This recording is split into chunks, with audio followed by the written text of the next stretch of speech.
Overton County, Tennessee was the scene of a horrific crime in September 1846. While not the largest mass killing in the state, that one was in Sumner County in 2019, it was one of the most shocking crimes ever to happen in Tennessee. Today we tell the story of Patsy Troxdale, another one of the stories of Appalachia. Well, Steve, we have to first say that this story, or at least parts of this story, or at least the general idea of this story, came from a listener. And we're very thankful for that listener for sharing this to us. But you also found some information digging in through, what was it, a state bar journal magazine or something like that, or an old journal, something having to do with law or something in the state of Tennessee? Well, it's a recent edition of the Tennessee Bar Journal. Yeah, there was an attorney that actually wrote about this story, and it's a very interesting story. I guess it would be a true crime story from the 19th century. How about that? Neat. Well, I shouldn't say neat, but it's kind of intriguing now that you're getting down to it. So we ought to go ahead and get started on this story. Okay, Rod. And today we begin the story, I guess, where it begins, honestly, in Overton County. It's September 15th, 1846. We're at the foot of Cumberland Mountain, where Ed O'Neill lived with his wife Sarah and their 5 children. They had a small, simple log cabin that they called home, surrounded by a few outbuildings, including a fodder house 240 yards away, where they kept food for their animals, and a nearby shed where Sarah did her cooking. Now, the O'Neills weren't wealthy by any means. Ed was a day laborer, working odd jobs here and there to make ends meet. He'd been cutting timber for a neighbor in the days leading up to this crime, but he never made it back home to finish the work. And, Rod, that's when things started to go tragically wrong. They did indeed. On the morning of September 15th, a thick cloud of smoke was seen rising from the O'Neill property. Neighbors rushed over only to find the cabin had been burned to the ground. What they discovered next was horrifying. The charred remains of the entire family were found in the cellar, which was barely large enough to hold them. And the conditions of the bodies revealed something far more sinister than just a house fire. You see, the family hadn't died from the fire. They had been brutally murdered with an axe, likely while they slept. The killer just didn't stop with Ed and Sarah. Even the youngest, their 2-year-old son, had been killed in his own bed. And, Rod, it gets worse. The axe that was used in the crime was found nearby, stuck in a stump, still with blood and hair on it. The house was burned down afterward, probably to cover up the murders. When the neighbors found Patsy O'Neill, the 18-year-old daughter of Ed and Sarah, she was the only one left alive. She calmly told them that her family was, quote, in the cellar burnt, as if it was something that she'd expected. Now, Patsy's story was suspicious, to say the least. According to her, her father, Ed, had been threatening to kill the family for days. She claimed that the night before the murders, her father had ordered her to dig up some potatoes and take them to a neighbor, a Mrs. Householder, telling her to spend the night there. When she returned, she said she found her family dead and the house in ashes. Sounds kind of convenient, doesn't it? Well, the residents in the community, they weren't buying it. There had been bad blood between Patsy and her father for quite a while. Ed had been angry with her over many things, even accusing her of being immoral, carrying on with different men, and even carrying deadly weapons. In fact, he'd given her until the Monday after the murders to leave his land. And that's where things start to get a little more murky. That weekend, Patsy stayed out in the fodder house. With her was not just one man, but 2, William E. Upton and Nicholas Stephens. These 2 lived 7 miles away on Cumberland Mountain, and according to testimony, they weren't exactly, model citizens. Like Patsy, they were described as, addicted to lewdness. So, the week before the murders, Upton and Stephens had gone to the O'Neill place. They said that they were upset about a horse trade they done with Ed, it hadn't gone their way. Well, they stopped at a grocery store, picked up a half-gallon of whiskey. I'm sure it was that convenient for them. And as it turns out, they weren't just there to talk horses. Were they, Steve?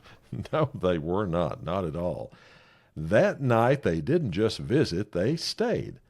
The three of them, Patsy, Upton, and Stephens, slept in the fodder house, only 240 yards from the main cabin where Ed, Sarah, and the children were sleeping.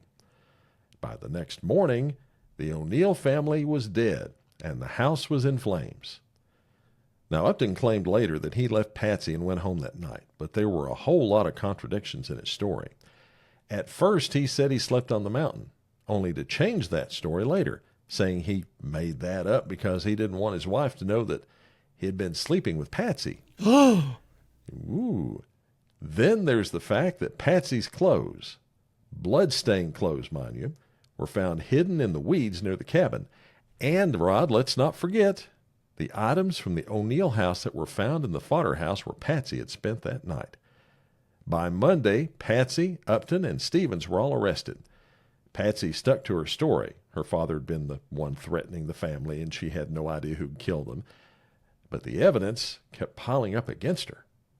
Well, it wasn't just the evidence either, Steve. People in town remembered seeing Patsy arguing with her father. They'd heard her threaten him, and they knew about her relationship with Upton and Stephens. It wasn't hard for folks to imagine that the three of them had planned this all along. Well, Patsy was held in custody at the constable's house for a few days. She was then released pending trial, and for a while, Patsy O'Neill stayed at the home place, living in the fodder house, but after a week, she vanished, showing up at her uncle's home in Kentucky, where she set up residence. During this time, she met another man named Troxdale and married him. Well, apparently, the now Patsy Troxdale refused to return to Overton County. So you guessed it, the governor, Aaron V. Brown, had to have her, quote-unquote, formally extradited from the Bluegrass State and returned to Tennessee for trial.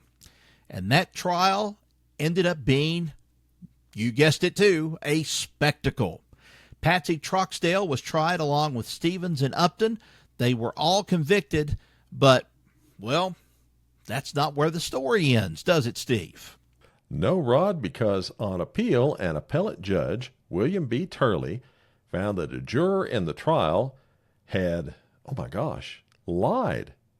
Can you believe that? Well, the man had sworn that he had not formed an opinion about Patsy's guilt before the trial, but it turned out that wasn't true.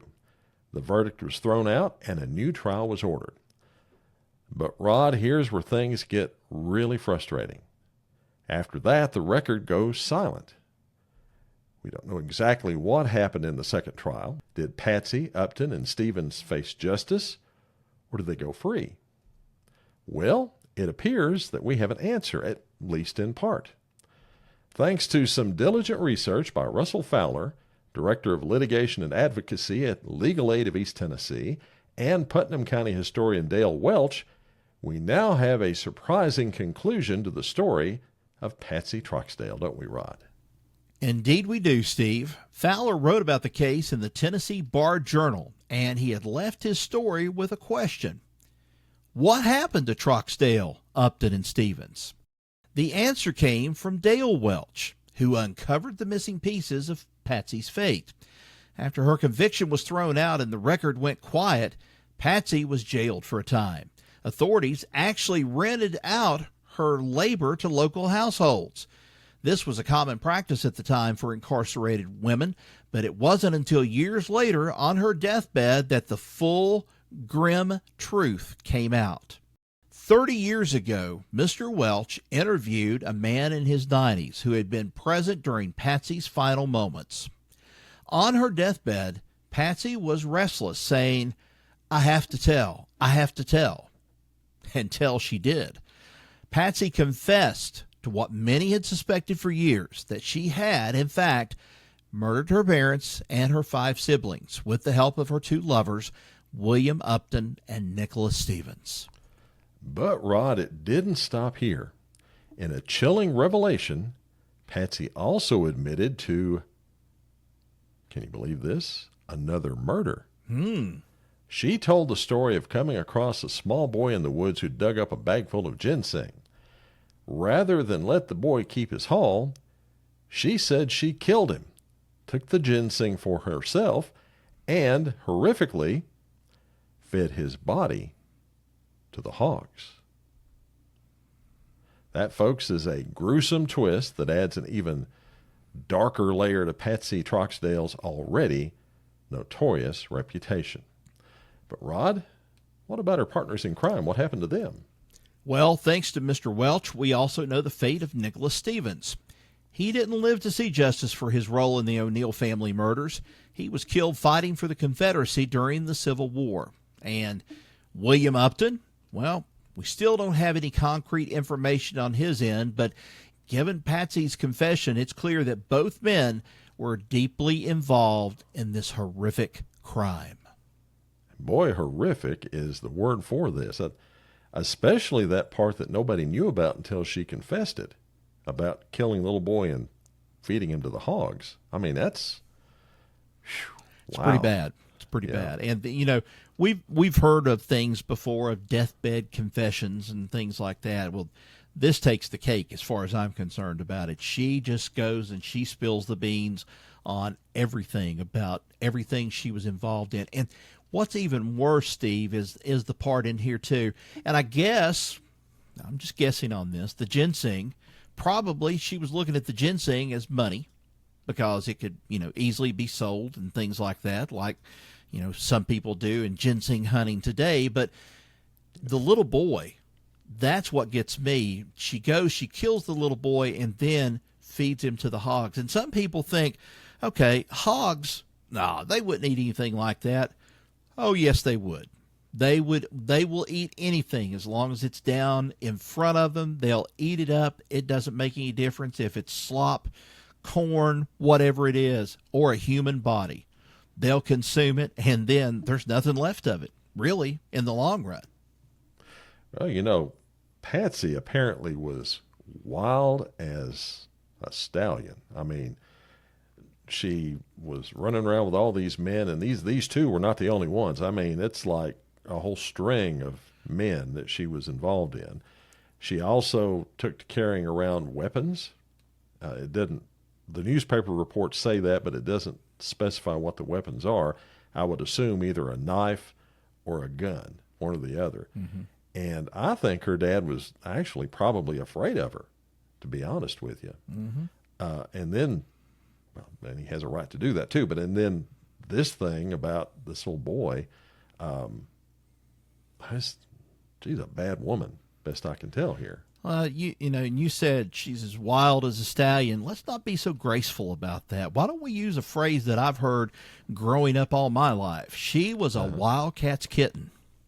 There you go. That's a good one. That's what she reminds me of. She was a wildcat's kitten. So there you have it, folks. The story of one of the most horrific crimes in Tennessee.